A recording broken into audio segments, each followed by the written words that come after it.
Hi friends, welcome to my YouTube channel. నేను మీ మైరా. అదే నీవు అదే నేను పార్ట్ 49. నీ వల్లే ఇదంతా. రేపటి పేపర్లో నా చావు వార్త ఏదో ఒక మూలన బాక్స్ ఐటెంగా కూడా వచ్చేది కాదు.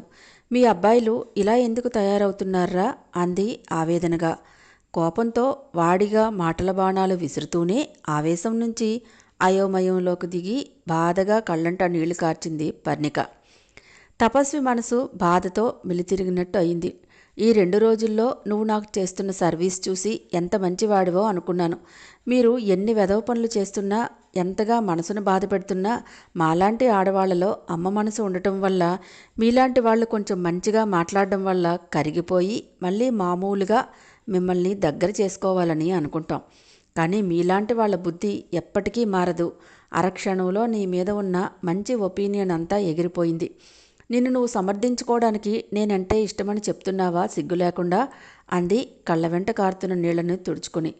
నువ్వంటే నాకు అసహ్యం వేస్తోంది. ఒక మనిషిగా కూడా నిన్ను గుర్తించాల్సిన అవసరం లేదని అనిపిస్తోంది. నువ్వు చేసిన పని నీ తల్లికి చెప్పి చూడు. సమర్థిస్తుందో లేదంటే నాలాగే చెంపదెబ్బలు వేస్తుందో లేదా చెప్పు దెబ్బలే ఇస్తుందో నీకే తెలుస్తుంది. ఈ 2 రోజులు నీ ఇంట్లో ఉన్నందుకు నన్ను నేనే అసహించుకుంటున్నాను. అభి ఒక దరిద్రుడు, పరమ వెధవ, వాడో మానసిక రోగి. వాడు నాకే కాదు, అసలు ఏ అమ్మాయికి కరెక్ట్ కాదు. ఇక్కడి నుంచి బయటపడి తివారీని కలిసి అభి గురించి చెప్పాలని అనుకున్నాను. కానీ నువ్వు వాడికంటే చాలా డేంజర్. వాడు ఓపెన్గానే వాడేంటో చెప్పేశాడు. ఓ పక్క అందమైన అమ్మాయితో ఎంగేజ్మెంట్ చేసుకుంటూనే 1 నైట్ స్టాండ్ అడిగాడు నాతో. పర్ణిక అన్ని మాటలు అంటున్న ఆలంలో అస్సలు చలనమే లేదు. తలదించుకొని తప్పు చేసిన వాడిలా చేతులు కట్టుకొని మాస్టారి ముందు తప్పు చేసిన విద్యార్థిలా నిలబడి ఉన్నాడు. తన మీద ఎంత ద్వేషం ఉందో అదంతా మాటల రూపంలో బయటికి వచ్చేస్తే పర్ణిక అప్పటికైనా మానసికమైన ప్రశాంతత పొందుతుందని ఆశిస్తున్నాడు. 1 నైట్ స్టాండ్ అడిగాడని అభి గురించి వినగానే మనసంతా కోపంతో మరిగిపోయింది. వాడు మంచివాడు కాదని నేనెప్పుడో ఫిక్స్ అయ్యాను. అదే మైండ్లో పెట్టుకుని ఉన్నాను. కానీ వాడిని మంచివాడిని చేసింది, నా మీదకు కుక్కలా ఉసిగల్పింది మాత్రం నువ్వే. వాడు మహాత్ముడు, మారిపోయాడని నువ్వు నీ చాటింగ్తో వాడికి ముసుగు వేశావు. మీ మగాళ్ళకి హ్యాట్స్ ఆఫ్. ఇక మాట్లాడాలని అనిపించక అక్కడ ఒక్క క్షణం కూడా ఉండాలనిపించకుండానే పర్ణిక తన హ్యాండ్ బ్యాగ్ లగేజ్ తీసుకొని వెనక్కి తిరిగింది. చూడు, ఇక మీదట ఎప్పుడూ నాతో చాట్ చేయడం కానీ, నన్ను కలవాలని ప్రయత్నించడం కానీ, నా ఫోన్ నెంబర్ తీసుకోవడం కానీ చేస్తే మరుసటి రోజే ఈ పర్ణిక అనేది ఈ భూమి మీద ఉండదు. గుర్తుపెట్టుకో.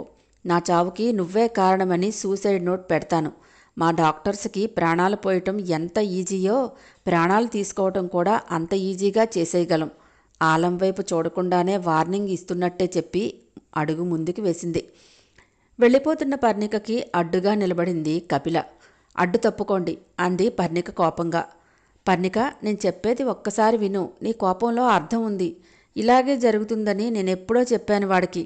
చిన్నప్పటి నుంచి మేముగ్గురం ఫ్రెండ్స్. ఎప్పుడూ ఏ అమ్మాయి విషయంలోనూ తప్పు చేయలేదు వాడు. వాడు చేసిన తప్పు ఒక్కటే, ఎదుటివారిని గుడ్డిగా నమ్మటం అని ఇంకా ఏదో చెప్పబోతూ ఉండగానే, ఓహో, అంటే చాలామంది అమ్మాయిలతో పరిచయం ఉందన్నమాట ఈయనగారికి. ఫ్రెండ్వు కదా, అందుకే వెనకేసుకుని వస్తున్నావా వెటకారంగా అడిగింది పర్ణిక. చూడు పర్ణిక, ఇక్కడ ఉండాలా వెళ్ళిపోవాలా అన్నది నీ ఇష్టం. నిన్ను మేమెవ్వరం ఆపగలిగేలా లేము. కానీ జరిగిన విషయం ఏంటో నువ్వు వినే వరకు ఇక్కడి నుంచి నిన్ను వెళ్ళనిచ్చేది లేదు. వాడి గురించి నువ్వు నా ఫ్రెండ్ అని వెటకారంగా అంటున్నావు, కానీ ఇక్కడ నువ్వు అవమానిస్తున్నది వాడిని కాదు, ఆంటీ పెంపకాన్ని అవమానిస్తున్నావు. ఆడపిల్లల్ని గౌరవించేలాగానే పెంచారు వాడిని. 25 ఏళ్లు దాటిన తర్వాత కూడా అమ్మ మీద కంటే తను కావాలనుకున్న అమ్మాయి మీదే ఇంట్రెస్ట్ ఉంటుంది ఎవరికైనా. నాది అనుకున్న అమ్మాయి విషయంలో చాలా పొసెసివ్గా ఉంటారు అబ్బాయిలు. వేరొకరితో చాట్ చేస్తే నువ్వు ఎక్కడ అభి స్కూప్లో పడతావేమో, నీ అప్డేట్స్ తెలియకుండా పోతాయని, నీకేదైనా అభి వల్ల డేంజర్ ఉంటే ముందుగానే నిన్ను హెచ్చరిస్తే సరిపోతుందని వాడి వాదన. వేరే ఎవరో అమ్మాయి అయితే వాడికి అనవసరం. నిన్ను ఇష్టపడుతున్నాడనే ఒక్క రీజన్తో ఈ పని చేయగలిగాడు. ఆ క్షణం పర్ణిక ఇల్లు దాటి వెళ్ళిపోతే ఆ అపార్థం అలాగే ఉండిపోతుందేమోనని కపిల తాపత్రయపడుతోంది. అంటే నా ఇష్టంతో మీకెవ్వరికీ పని లేదా? నా నిర్ణయాన్ని మీరే తీసేసుకుంటారా? నాకు తెలియకుండా నాతో చాటింగ్ చేయటం మీ ఇష్టం. నన్ను ప్రమాదంలో పడేటట్టు చేసేది మీరే. నన్ను ఎలాగైనా కాపాడాలనుకునేది మీరే. ఎందుకు ఇలా చేశారంటే మీకు అనుకూలంగా మీరే ఏవో రీజనింగ్స్ చెప్తారు. నువ్వేం చెప్తున్నావో నీకు అర్థమవుతోందా మిస్? ఇదే నీ విషయంలో జరిగితే నువ్వు ఇలాగే శాంతంగా ఆలోచిస్తావా మంచి చెడ్డలు? అభి వేసిన వలలో పడితే నన్ను నేను కాపాడుకుంటానో లేదా ఇంకేమైపోతానో అనేది నా సొంత విషయం. మీరు ఎవరూ కల్పించుకోవడానికి మీకేంటి? నా లైఫ్ మీద మీ ఇంట్రెస్ట్ ఎంత ధైర్యం ఉంటే నా లైఫ్లోకి చాటింగ్ పేరుతో వస్తాడు? సైబర్ క్రైమ్లో కంప్లైంట్ ఇస్తే ఒక సెలబ్రిటీ లైఫ్ ఏమవుతుందో మీకు తెలుసా? ఈ 2 రోజులు నాకు షెల్టర్ ఇచ్చినందుకు చంపకుండా వదిలేశాను. ఒక్కసారి కూర్చొని ఆలోచించుకోమను. నీ ఫ్రెండ్ చేసింది తప్పో రేటో తెలుస్తుంది. గుడ్ బై మిస్టర్ ఆలం తపస్వి. ఇక జీవితంలో ఎప్పుడూ నీ మొహం నాకు చూపించకు. అభినైనా క్షమించగలనేమో కానీ నిన్నెప్పటికీ క్షమించలేను అని గది దాటి వెళ్ళిపోతూ సైబర్ క్రైమ్లో కంప్లైంట్ ఇవ్వను, భయపడకు అని చెప్పి అందరూ చూస్తుండగానే వెళ్ళిపోయింది పర్ణిక. దెబ్బలు తిన్న ఆలం తలదించుకొని ఏం జరగనట్టుగానే గోవు తన ఫ్లైట్ ఎక్కే వరకు ప్రొటెక్ట్ చేయరా, అభి వల్ల తనకింకా థ్రెట్ ఉంది అన్నాడు. ఒరే నీకేమైనా పిచ్చా? ఆ పిల్ల అన్ని చీవాట్లు చెప్పుదెబ్బలు కొట్టిన తర్వాత కూడా ఇంకా తన గురించే ఆలోచిస్తున్నావా అన్నాడు. వెళ్ళిపోతున్న పర్ణికని ఆపి కన్విన్స్ చేయకుండా ఊరుకున్నావేంట్రా అంది ఆలంతో కపిల. ఏం కన్విన్స్ చేయమంటావే? ఇలాగే జరుగుతుందని మనం అనుకున్నాం కదా. నేను కూడా ముందే చెప్పాను. నిజమేంటో చెప్పేస్తాను. ఎలాగూ తనను యాక్సెప్ట్ చేయదని అనుకున్నదే కదా అన్నాడు ఆలం. అయిపోయిన దాని గురించి తర్వాత పర్ణికి వెళ్ళిపోతుందిరా. ఇంత కోపంతో వెళ్ళిపోతే మళ్ళీ ఎప్పటికీ నీ వైపు రాదు, నిన్ను చూడదు అంది కపిల బాధగా. నా వైపు రాదని తెలుసు, మళ్ళీ నన్ను కలుసుకోదని తెలుసు. అన్నిటికీ సిద్ధపడే నేను ఈ పని చేశాను. వదిలే, ఇక చాలు. వాడి దగ్గర నుంచి సేవ్ చేశాను కదా, ఇక్కడ నుంచి సేఫ్గా వెళ్ళిపోతే చాలు. తను మళ్ళీ ఆర్మీ క్యాంపుకి వెళ్ళిపోతుంది. అక్కడైతే సేఫ్గానే ఉంటుంది. అభి వెంటబడతాడనే భయం లేదు.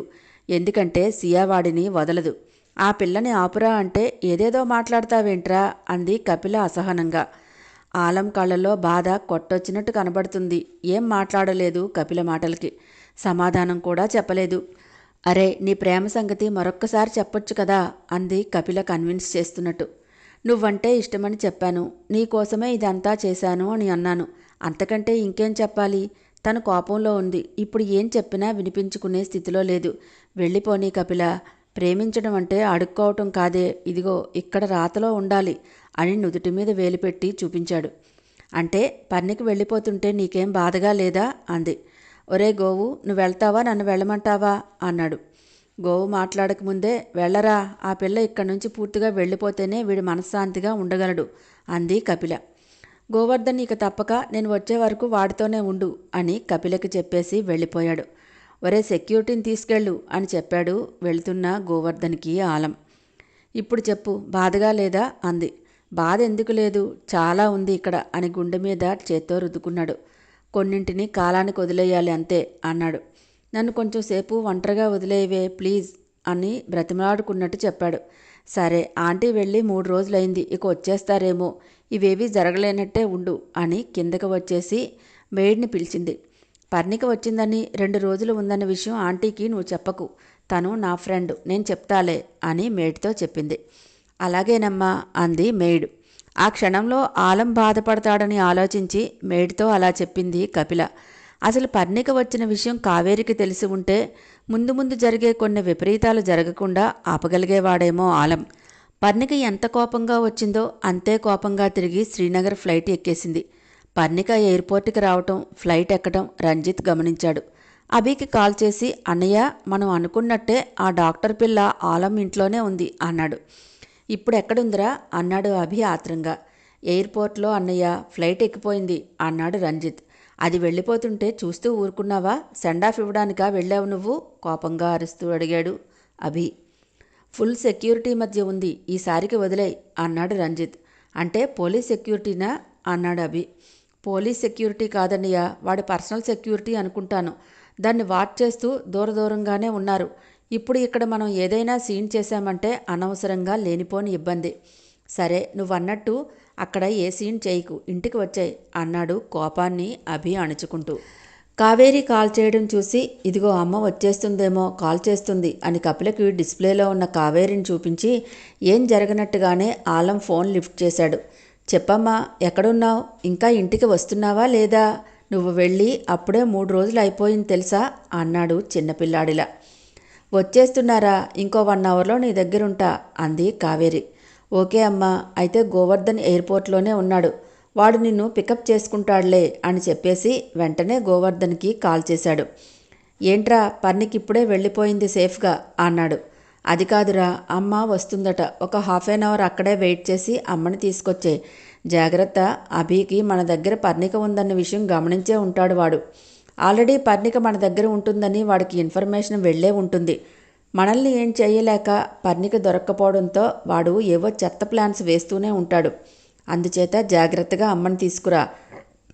నీతో మన సెక్యూరిటీ కూడా ఉన్నారు కదా అని అడిగాడు ఆలం.